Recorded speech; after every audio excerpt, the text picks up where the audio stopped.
2부에서는 우리가 이제 좀 더 실제적으로 이 우리의 몸에 대해서 공부를 하는데, 머리에서부터 내려오기 시작한 게 다 돼서 이제는 이 우리 복부 장기의 마지막에 와 있습니다. 오늘은 췌장 얘기를 하게 되겠어요. 췌장은 어디 있을까요? 췌장 또는 이자라고 하는데 등 뒤에요. 등 쪽에. 네, 저렇게 위장 뒤쪽으로 숨어 있죠. 그러니까 사실은 제가 췌장을 공부를 다시 하고 연구를 하면서 저 위치가 주는 메시지, 야, 저게 왜 하필이면 우리 몸의 정중앙에 있는가?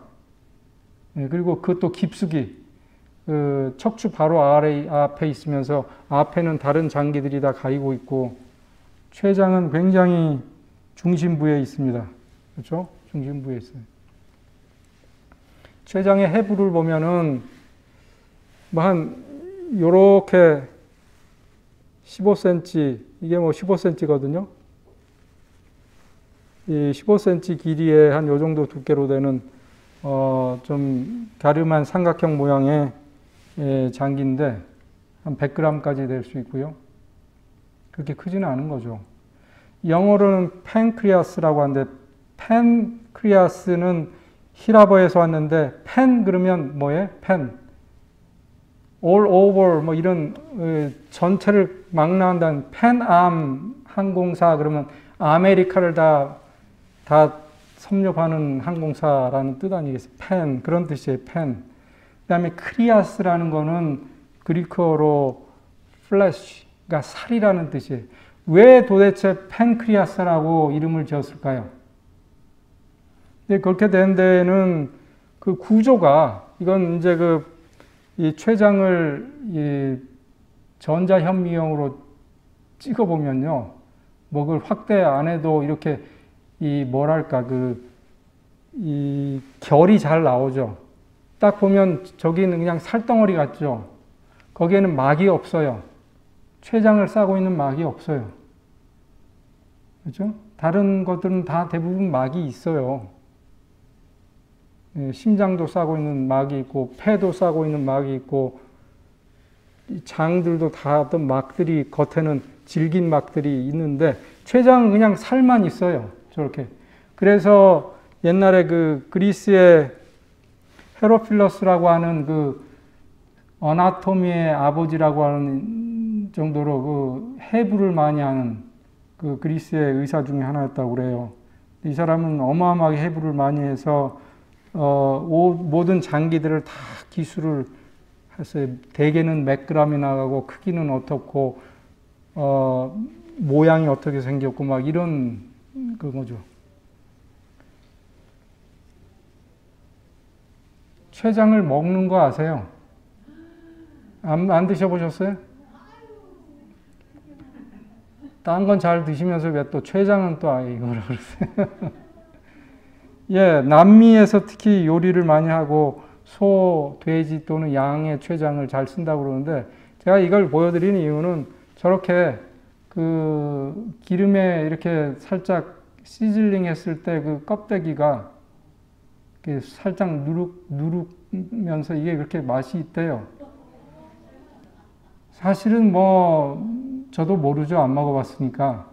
근데 저 췌장의 살결을 한번 보시라고 제가 보여드리는 거고, 저기에는 소화 요소가 많으니까 소화 한 번은 그대로 되겠네요. 그래요?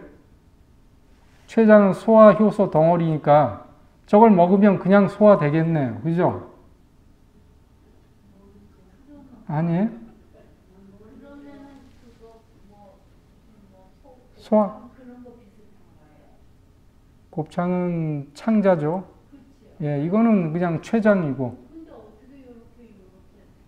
췌장을 잘라낸, 이렇게 토막을 낸 거죠. 그렇죠?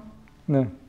췌장의 기능을 보면은, 이제 여러분들은 췌장 그러면 소화효소가 나온다. 그렇죠? 당연히 소화효소가 나오는데, 그게 이제 외분비 기능입니다. 그러니까 호르몬을 분비하는데, 피 속으로 돌아가느냐? 그건 피 속에 돌아가면 바깥으로 절대 나오지 않는 거죠. 그건 내분비라고 그러죠.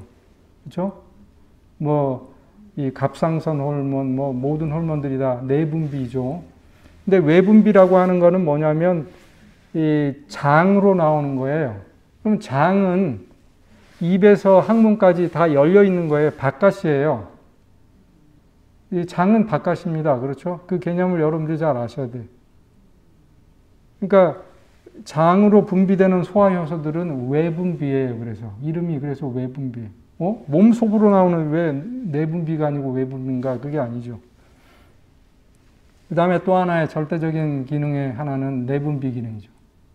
그러니까 내분비 기능은 아시다시피 주로 인슐린을 우리가 알고 있는데 이 신진대사에 아주 결정적인 역할을 하고 있어요. 신진대사가 뭔가요? 신진대사.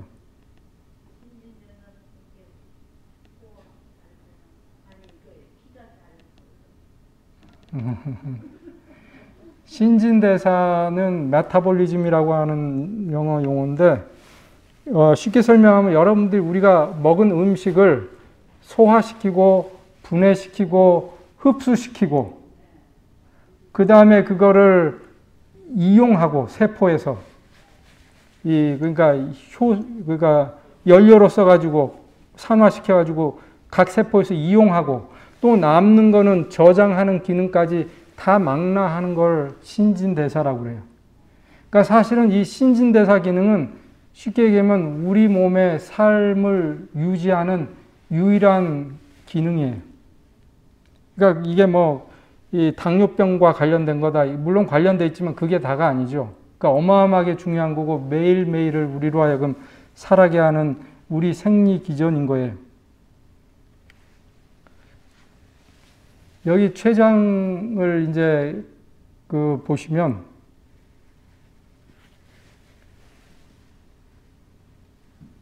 췌장 한 조각을 떼서 보면 이런 모양의 세포들이 모여 있는가 하면 이렇게 모여 있는 세포들이 두 가지 타입으로 있어요.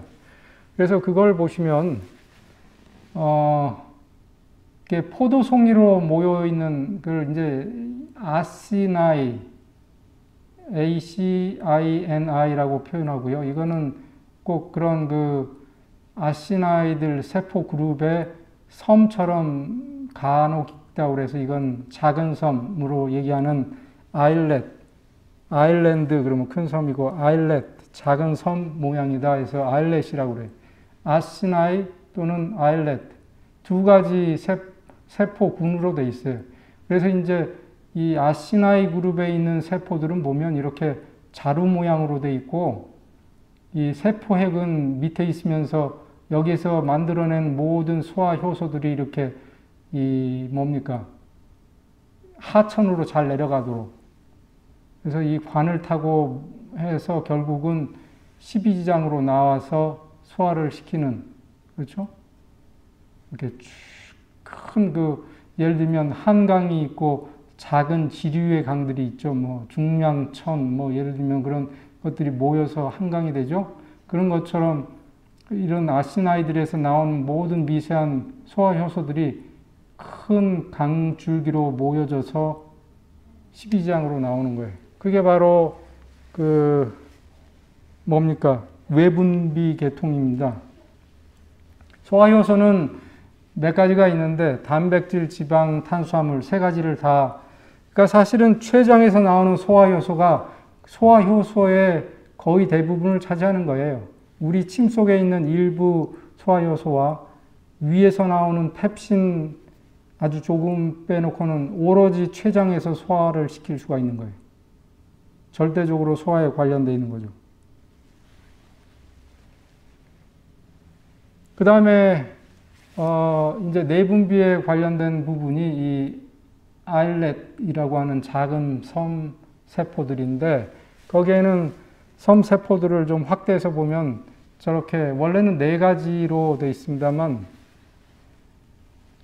델타, 감마 세포까지 있는데 여기서는 그냥 세 가지로만 여러분들이 그래서 거기에는 각각 인슐린은 베타셀에서 나오는 거고 그렇죠?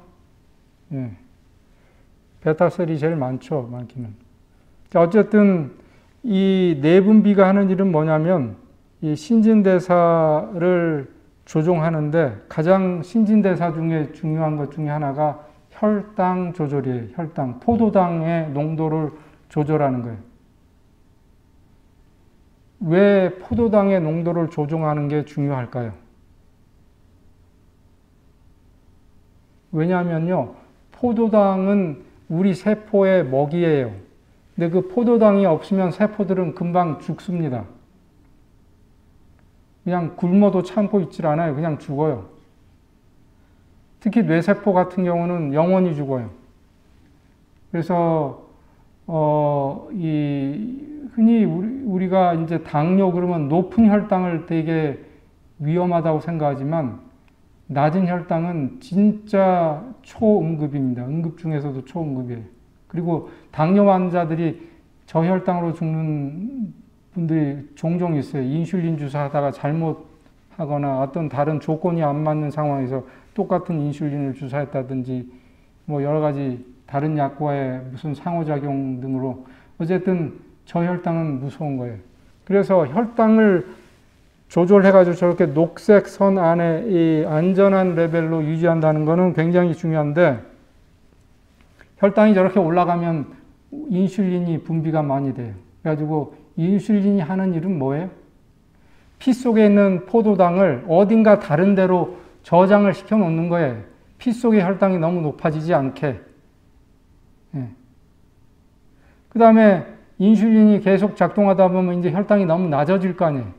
또 아니면 사람이 밥을 안 먹는다든지 어떤 상황에서, 그렇죠? 혈당이 너무 낮아지면 저장돼 있던 그 탄수화물, 글라이코젠이라든지 심지어는 지방이라든지 단백질도 이용할 수 있지만 그런 거를 다시 포도당으로 환원시켜주는 걸 글루카곤이라는 호르몬이 해줘요. 그래서 다시 혈당이 올라가게 해주고 너무 올라가면 또 인슐린이 나오고 그렇죠? 너무 떨어지면 또 글루카곤이 나오고 그래서 이런 이 두 개가 양쪽에서 서로 조율을 해주는 게 혈당 조절 작용입니다. 그러면 이제 이 조절하는 작용 중에서 인슐린이 굉장히 연구가 많이 돼 있고 당뇨병과 관련돼서 인슐린은 사실은 이 토론토 대학의 과학자가 처음 발견했다고 그래가지고 그 노벨 의학상도 받고 그랬죠. 그 인슐린은 이제 그 주로 돼지에서 만들어진 인슐린을 사람한테 쓰기도 하고 그러는데 인슐린이 왜 그렇게 연구가 많이 돼 있는가 하면 인슐린이 굉장히 중요한 일을 해요. 혈당 조절 작용하는 것뿐만 아니라 뭘 하냐면 세포를 먹여 살리는 일을 하기 때문에 그래요. 그러니까 이걸 여러분들이 잘 아셔야 당뇨병도 해결책을 여기서 찾을 수가 있어요.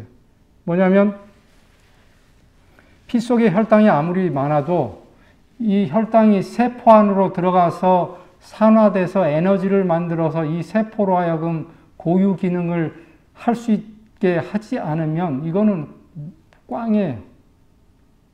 있으나 마나가 아니라 더 해로운 물질이 되는 거예요. 그렇죠? 그런데 그거를 해주는 일을 하는 게 뭐냐고요? 인슐린. 근데 인슐린이 어떻게 그런 작용을 하냐면 각 세포에는 인슐린이 딱 와서 닿으면은 이 알아차리는 인슐린 수용체라고 하는 게 있습니다. 인슐린 수용체라고 제가 빨갛게 표현해 놨는데 그 인슐린 수용체에서 인슐린을 확인을 하면 그때는 세포의 문을 열어 가지고요. 거기를 통해서 피 속에 있는 혈당들이 포도당들이 들어가서 마이토콘드리아에 가가지고 저렇게 산화가 되고 그러면서 에너지를 만들어서 각 세포가 하는 일을 하죠. 근육세포 같으면 움직이는 일을 할 거고 뭐 췌장세포 같으면 췌장 소화액을 만들고 또 인슐린도 만들고 뇌세포 같으면 생각도 하게 하고 감각도 느끼게 하고 반응도 하게 하고 그렇죠? 특히 뇌세포는요. 이 혈당에 아주 예민합니다. 혈당의 레벨에. 혈당 레벨이 떨어지면 금방 뇌사 상태가 되고 그 뇌사는 돌이킬 수가 없어요. 물론 뇌사 자체가 돌이킬 수 없는 것이지만 이 저혈당에 의한 뇌사는 어마어마한 거예요. 그래서 뇌세포와 이 혈당의 관계, 즉 인슐린의 관계가 요새는요. 최근 몇 년 사이에 굉장히 연구되고 있어요. 그래서 여러분들이 잘 아시는 그 알츠하이머병, 즉 치매, 또 파킨슨스 병, 뭐 이런 병들이 뇌세포에서 일어나는 그 마이토콘드리아가 제대로 작동을 안 해서 일어나는 것 같은데 이게 왜 이렇게 되는가? 인슐린과 어떤 관계가 있는가? 이게 요새 아주 연구의 키포인트입니다. 왜냐하면 아직도 치매가 해결이 안 되니까. 예? 파킨슨스 병도 그렇고. 그래서 어찌됐든 췌장이 하는 일은 모든 음식을 소화하는 것과 모든 흡수된 에너지원들을 어떻게 분배하고 저장하고 사용되게 하느냐까지 책임지는 게 췌장이에요. 아시겠죠? 그래서 췌장의 질환은 뭐 몇 가지가 있겠습니다만 쉽게 췌장염, 췌장암, 그리고 췌장과 관련된 당뇨병. 당뇨병은 당연히 따로 다음에 다루도록 하고요. 급성 췌장염. 주변에서 급성 췌장염 걸린 분들 얘기 들어보셨어요? 췌장염이 오면 굉장히 복통이 심하죠. 고열도 날 수 있고. 그 원인은 이제 지난달에 담석 얘기를 했었는데 담석이 가장 많고 거기에 못지않게 또 알코올이 작용하고요. 이 담석이 어떻게 췌장염을 일으키냐 하면 담낭에서 담도액이 나오는 길하고 췌장에서 소화액들이 나오는 길하고 한 개로 합쳐집니다. 그래가지고 십이지장에 연결되는데 담낭에 돌이 쌓여지고 이것들이 자꾸 내려오면서 이 길을 막으면 어떤 일이 일어날까요? 소화액이 췌장으로 역류되는 현상이 일어나겠죠. 소화액이 췌장으로 역류되면 어떻게 될까요? 췌장이 소화가 돼버려요. 췌장 자신이 소화가 돼버려요. 소화액이. 그러니까 그게 췌장염이에요. 그래서 굉장히 아프고 토하고 열이 나는 게 췌장염의 특징이죠. 아픈 거는 이 명치 속이 아프면서 등 쪽으로 막 뻗치는 게 그게 이제 췌장염 통증의 특징이에요. 뭐 50세 남자 제 환자 얘기인데 이분이 평상시에 친구 만나기를 좋아해요. 서양 분인데 그래서 맥주 한 잔에 취입하고 고기 먹고 하는 거를 즐겨하는 사람들. 어느 날 응급실에 갔어요. 왜요? 그날도 여전히 골프 끝나고 바에 가가지고 이렇게 잘 먹고 집에 갔는데 갑자기 통증이 그냥 오는데 이거는 어떻게 할 수가 없어서 응급실에 갔는데 결국은 췌장염으로 진단을 받고 검사를 하고 입원을 하고 치료를 받았던 뭐 아주 심심치 않게 있습니다. 췌장염은 꽤 흔해요. 생각보다 꽤 흔해요.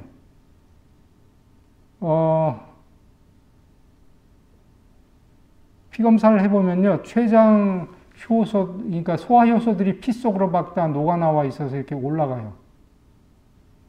피 속에 소화효소가 나오면 어떤 일이 일어날까요?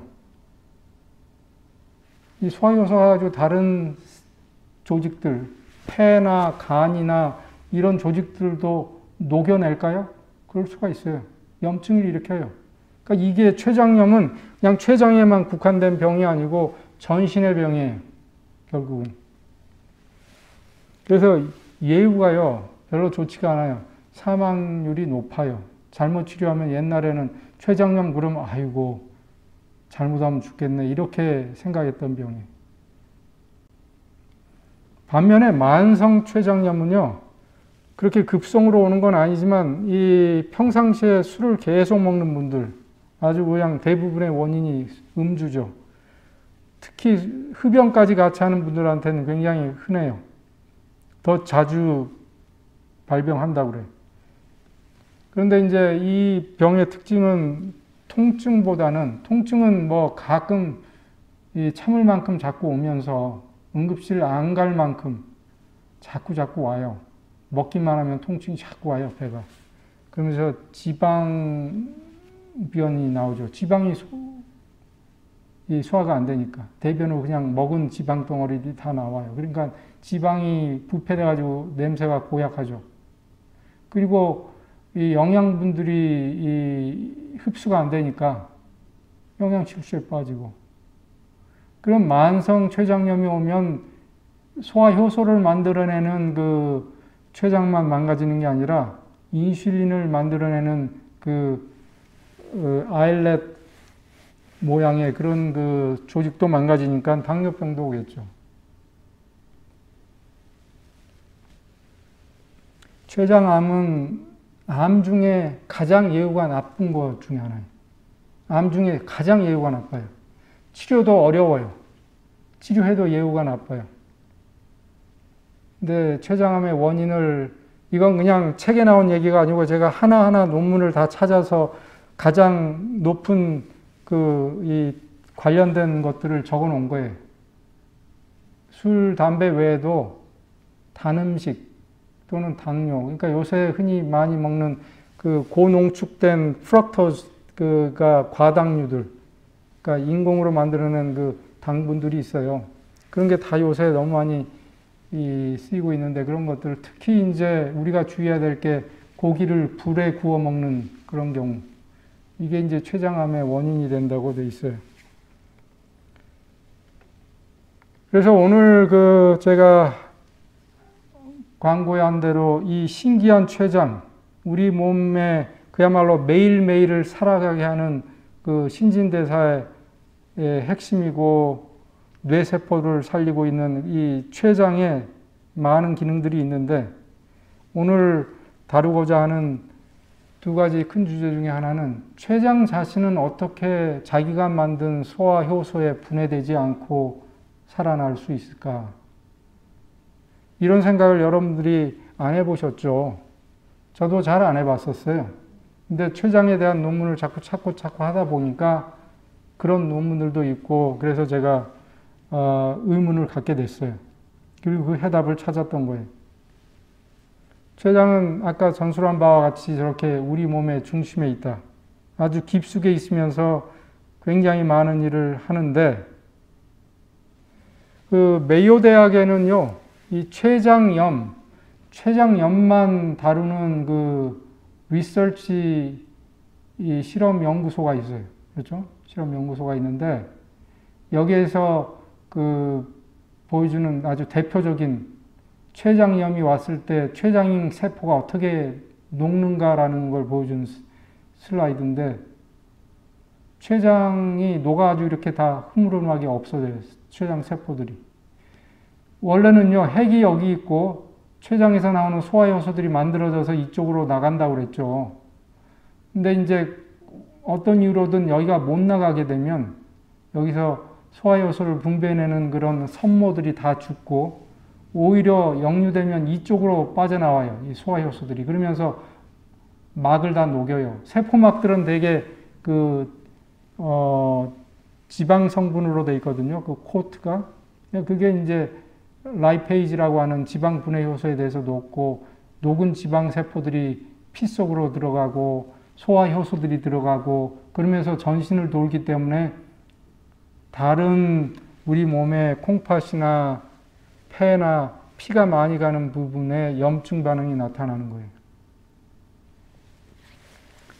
이런 일들이 안 일어나게 방지하는 췌장이 가지고 있는 두 가지 기능이 있는데, 그러니까 그 원리가 있는데, 하나는 조직학적으로, 아까 제가 포도송이 이 아시나 얘기를 했는데 말이죠. 아시나, 이 포도송이 비슷하잖아요. 그러니까 세포들이 이렇게 방사상으로 쭉 배열되어 있고, 각각의 핵은 기저에 있으면서 에이펙스 쪽으로, 그러니까 꼭대기 쪽으로 이 소화효소를 분비해가지고 이렇게 지류를 타고 큰 강을 통해서 이제 어디로 가요? 12지장으로 간다고 그랬죠. 이렇게, 이거, 이 전자현미로 보면 저렇게 보이죠. 그래서 그 세포를 전자현미으로 보면 말이죠. 핵이 있고 이렇게 위로 소화효소들이 꼭 이 풍선을 불어가지고 놓으면 하늘로 다 올라가듯이 저렇게 위로 떠서 올라가는 거예요.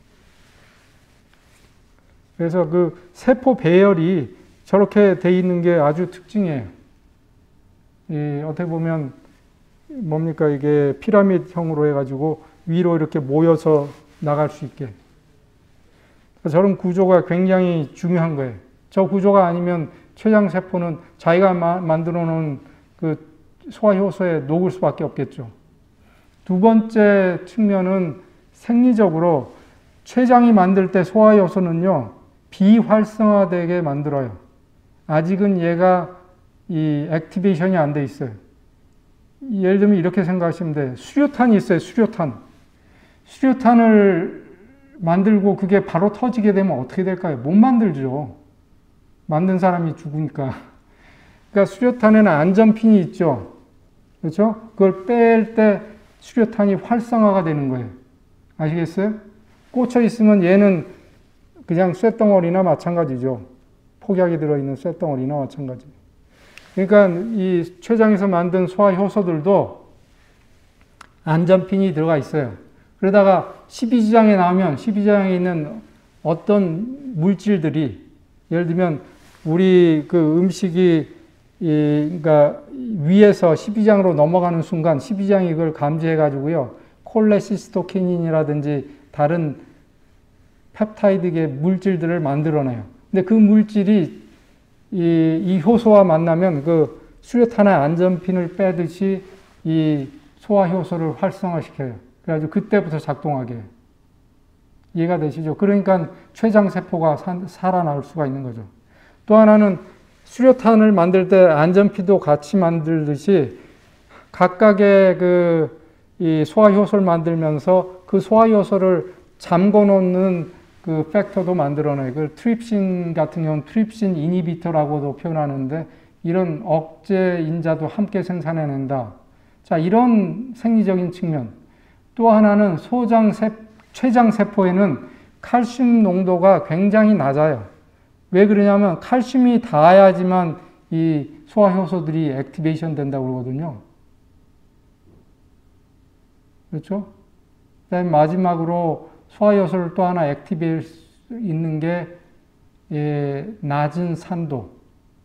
그러니까 위산이 십이지장으로 내려올 때 그 산도가 낮아야 또 소화효소들이 활성화돼요. 그러니까 몇 가지 조건을 만들어놨어요. 안전책들을. 그래서 자기 신이 소화되지 않을 수 있게 된 거예요. 그렇죠? 오늘 마지막 이 토픽으로서 췌장의 가장 나쁜 건 뭘까요? 이제 우리가 췌장 공부를 다 했으니까 우리의 목적은 췌장을 우리가 보호하는 거 아니에요.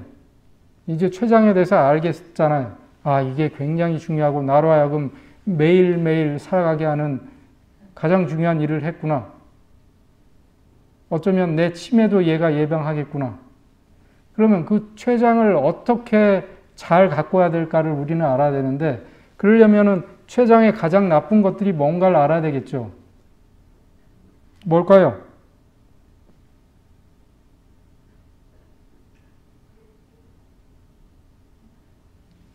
네, 불에 태운 고기 얘기도 나오셨어요. 예, 맞아요. 알코올 얘기 엄청 나왔잖아요. 계속. 그죠? 알코올, 술이 어떻게 해서 췌장세포를 망가뜨리냐, 녹이는가에 대한 얘기가 논문이 꽤 있어요. 근데 알코올 학회지에서도 보면 이게 2005년도 거네요. 알코올이 면역 세포들을 서프레션 시켜가지고 문제가 일어나기도 하지만 알코올 자체가 만들어내는 이 대사되면서 나오는 물질들이 또 췌장에 염증을 일으키고 그래서 결국은 췌장에 만성 췌장염이 되고 거기서 다 나아가서 이제 췌장암이 온다는 거예요. 이 논문에 나온 다른 그래프를 보면은 이 술은 마시는 뭡니까? 연수에 비례해서 세포들이 망가져 나가기 때문에 이런 트립신이나 라이페이지 같은 소화효소들이 생산 능력이 아주 급격히 줄어나가요. 5년 이후로는 5년까지는 급격히 줄어나가요. 그러면서 계속 꾸준히 줄어나가요. 그러니까 술을 계속 마신다는 것은 내 몸에 소화효소를 좀 빼내자. 응? 빼고 살자. 이런 얘기예요. 장기 줄 때, 이게 말이 너무 많아. 말 좀 빼고 장기 둡시다. 이런 사람은 없겠죠. 난 포 2개 필요 없어요. 하나만 가지고 싸울래요. 그런 거예요. 또 하나는 술을 계속 마시는 연수에 따라서 암이 비례해서 기하급수로 증가한다. 췌장암이요. 네. 그래서 그거를 왜 술이 췌장세포에 악영향을 미치는가라는 모식도를 하나 보면 몇 가지 기전이 있습니다. 아까 보여줬던 그거 말고 가장 중요한 키포인트는 이거예요. 췌장세포 내에 들어가면 이 알코올이 췌장세포 내의 칼슘 농도를 증가시켜요. 원래는 이게 낮음으로 인해서 여기서 만들어내는 췌장 소화효소가 이 세포 자체는 녹이지 않는다고 그랬잖아요. 근데 그런 안전책을 없애주는 거예요. 환경을 칼슘 레벨이 올라가지고 그 세포에서 효소를 만들면 그게 바로 액티베이션 돼버려요. 그러니까 수류탄 핀이 뽑히는 거예요. 하나라도 뽑히면 여기는 세포는 죽는 거죠. 그렇게 해서 세포들이 죽어나가는 거예요. 술을 마실 때마다. 아시겠어요?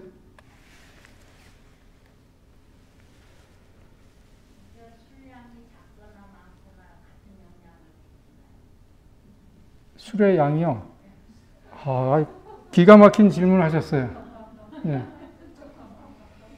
사실은 거기에 대한 논문도 제가 봤는데, 이 독주들이라고 얘기할 수 있는 그 하드 리콜, 양주, 뭐 이런 거, 소주, 뭐 이런 보드카, 뭐 이런 거 얘기할 필요는 없지만 하여간 그런 알코올 도수가 높은 거일수록 심하대요.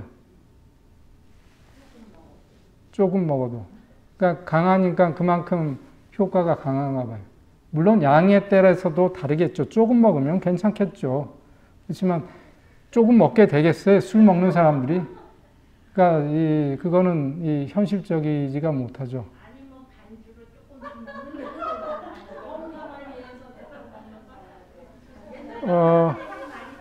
네네네네. 예. 술 마시는 분들이 술이 나쁘다고 생각하면서 먹으면 술 맛이 나겠어요? 그리고 사실은 담배 피우는 분들이 담배 못 끊는 이유 중에 가장 큰 이유가 스트레스예요. 나는 담배 끊으면 스트레스 받고 우울증 빠져서 못 살겠다 이거예요. 술 끊는 이유도 마찬가지예요. 못 끊는 이유도 마찬가지예요. 비슷해요. 그러니까 술 마실 때의 생각은 술이 나로 하여금 기분 전환도 해주고 스트레스 해소도 되고 한국에서는 특히 대인관계도 잘 만들어주고 밤에 사업이 이루어지게도 해주고 그렇죠? 굉장히 중요한 거라고 생각을 해요. 그래서 나쁜 줄은 알지만 이 정도까지는 되지 않느냐 이렇게 타협을 보고 싶은 거예요. 근데 이제 이게 하루, 이틀, 1년, 2년, 10년 이게 가니까 문제죠. 뭐 난생 처음 술 한 병 마셨다고 췌장암 걸려요? 그게 아니죠. 그런 거 아니에요. 우리 몸은 항상 가지고 있는 그 저항성, 탄력성, 우리 몸이 가지고 있는 그 리제너레이션 하는 그 회복성 때문에 우리는 아무리 몸에 나쁜 짓을 해도 그 효과가 안 나타나니까 문제예요. 어쩌면. 나타나면 아무도 그걸 안 하겠죠. 그렇죠?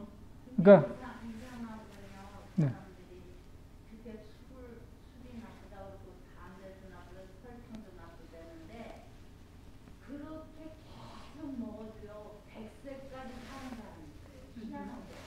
그렇죠. 그래서 이제 제가 슬라이드, 그 대답을 마침 보여줄 수 있는 슬라이드가 여기 나와 있네요. 그러니까 담배도요, 어떤 사람은 하루에 3까치씩 피웠는데 폐암 안 걸리고 80까지 사는 분 봤어요. 하루에 3갑을 피우는데. 근데 우습게도 그분의 아들이 암에 걸리대요. 폐암에. 옆에 있다가. 그러니까 이 제네틱스라는 거는 사실은 무시 못 합니다. 그러니까 이 쉽게 얘기해서 체질. 나는 이게 안 받아. 그런 술도 안 받는 사람이 있죠. 예. 그러니까 어떤 사람은요, 술이 한 잔만 먹어도 한 병 먹는 사람처럼 취하는 사람도 있겠죠. 그러니까 이 제네틱스는 굉장히 어떤 역할을 하는 건 분명합니다. 이게 다는 아니지만. 그렇지만 췌장을 파괴시키는 요인들의 술이 1번이고, 그 다음에 그 술을 감수성을 어떻게 조종하느냐는 그 사람이 타고난 제네틱스가 있어요. 이것도 변합니다, 사실은. 이것도 변하는 경우를 사회에서 많이 봐요. 맥주 한 병만 먹어도 취하는 이 새로 들어온 인턴들이 레이던트가 되면서 매일 소주를 먹기 시작하면 술 고래가 돼요. 제네틱스가 변해요. 정신력으로 버티는 걸로 처음에 시작하다가 나중에는 효소나 세포의 그 유전자가 변해요. 실제로.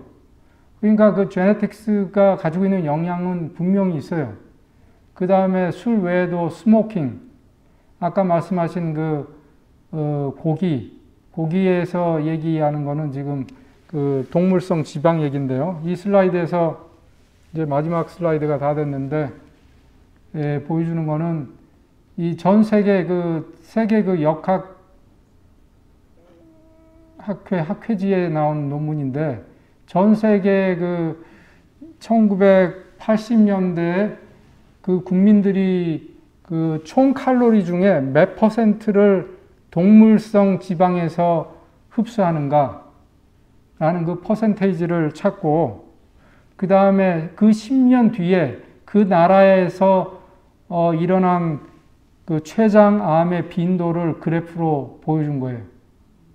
여기서 보시다시피 그 국민들이 10년 동안 그렇게 계속 살아간다는 이걸 그 조건 하에 10년 뒤에는 암이 그렇게 증가해요. 비례해서 증가하죠. 그렇죠? 뭐 참고로 우리나라는 여기에 있는 것 같은데, 이거는 제가 볼 때는 굉장히 잘못된, 뭐 그 당시에 데이터가 어떻게 여기 WHO에 들어간 데이터라고 그러는데, 우리나라가 고기를 그렇게 안 먹는 나라는 아니죠, 지금. 엄청 많이 먹죠. 특히 불에 구워 먹고 지방에 보세요. 저도 옛날에 고기를 탐닉할 때는 소위 말해서 이 꽃이 피어 있는 스테이크, 그렇죠? 소고기에 하얀 심이 박혀 있는 스테이크, 지방 아니에요. 지방이 있어야 고기가 맛이 나요. 예, 얼마나 맛있어요. 그러니까 그만큼 그런 게 췌장암과 연결이 되어 있고 췌장을 파괴시킨다. 네. 그래서 오늘의 마지막 결론은, 건강한 췌장을 생각한다면은 건강식을 해야 되는데, 제가 이걸 똑같은 슬라이드를 그전 간에서도 만들었고, 그 다음에 담낭에서도 만들었고, 췌장에서도 만드는데 별로 많이 안 바꾸고 있어요. 그러면 여러분들이 들을 때는 또 야채, 과일 많이 먹으라는 얘기구나 하지만, 그건 맞아요. 근데 약간 다른 애스펙트에서, 다른 각도에서 과일, 야채가 췌장에도 좋을 수가 있는 건데, 뭐 여러분들이 좋아하는 어떤 과일, 야채가 특별히 췌장에 좋은가를 물어보실까봐 제가 일부러 찾았어요, 논문들을. 근데 C자가 들어가 있는 것들은 되게 이 췌장이 좋더라고요. 샐러리, 이 시트러스 프루트라고 하는 건 뭐예요? 시트러스 프루트 같으면 감귤류, 그러니까 오렌지, 그레이프 프루트, 뭐 귤, 뭐 이런 것들 아니겠어요? 그런 것들. 그 다음에 캐럿이라든지 체리, 그런 C가 들어가는 것들이 이 췌장에 좋다. 왜 좋으냐면 여기에는 폴리페놀이나 바이타민 B6, 12, 췌장 세포를 단단하게 해주는 그런 보호인자들이 많이 있다는 거예요. 그 다음에 췌장에 진짜 중요한 거는 현미밥입니다. 현미밥. 홀 그레인, 홀 위트, 빵으로 따지자면. 백미는 췌장 세포를 다 죽여요. 아까 나왔죠? 이 스위트예요. 백미는 스윗에 속하는 거예요. 그래서 그 다음에 콩 종류, 레기움이라고 하는 콩 종류는 여기에도 비타민 종류도 있지만, 이 콩 종류가 췌장을 보호하는 이유는요. 이게 이 위를 통해서 이렇게 십이지향으로 넘어가면서 십이지향 하여금 췌장을 너무 강력하게 자극하는 걸 막아줘요. 췌장을 강력하게 자극하는 것들이 있어요. 스모킹, 알코올, 그 다음에 구운 고기예요. 그러니까 거기에 반대된다 생각할 수 있어요. 콩 종류가. 그러면 어떤 술꾼은 이렇게 생각하실 거예요. 아, 고기 먹을 때 콩을 같이 먹어야 되겠구나. 한번 그것도 실험해 볼 만은 하겠어요. 그럴 것 같기도 하고요. 이거 무슨 꽃인지 아세요? 네? 네, 까모마일. 까모마일이죠, 저게. 저 까모마일이 요새 산에 가면 참 많습니다, 진짜. 옛날에는 우리가 계란꽃이라고 했던 것 같기도 하고, 달걀 후라이 같잖아요. 근데 그게 까모마일이, 그래서 이제 커피 마시는 분들이 커피 끊으세요 그러면, 그럼 난 뭘 마셔요 그러거든요. 그래서 제가 이제 까모마일 드시라고 그러는 거예요. 췌장을 위하면. 네. 티. 예. 티로 먹는다는 경우에죠. 물론 달리 먹는 방법도 있을 거예요. 저는 그건 잘 모르겠고요. 그 다음에 절주금연이 췌장을 건강하게 유지할 수 있는 거고, 중요한 건 건강한 체중, ideal body weight. 예. 그 다음에 운동인데, 운동이 뭐 약방의 감축, 여기 있는 건 다 모든 장기에 다 포함돼요. 심장 얘기할 때도 이거 다 들어가죠. 똑같이. 하지만 제 얘기는 다른 각도로 이 기관을 보호한다는 거예요. 여기서 운동이 췌장을 어떻게 잘 살리냐면 인슐린이 작동을 잘하게 해요. 그래서 인슐린 용도를 낮게 유지해도 효과가 좋아요. 그러니까 췌장 세포에서 인슐린을 많이 분비 안 해도 돼요. 근데 요새 논문들을 보면 암의 가장 직접적인 원인이 되는 게 인슐린의 농도가 높아질 때예요. 그래서 당뇨 환자가 암이 높아져요. 제2형 당뇨 얘기죠. 성인용 당뇨. 그 나중에 당뇨 할 때 제가 다시 자세히 설명드리겠습니다.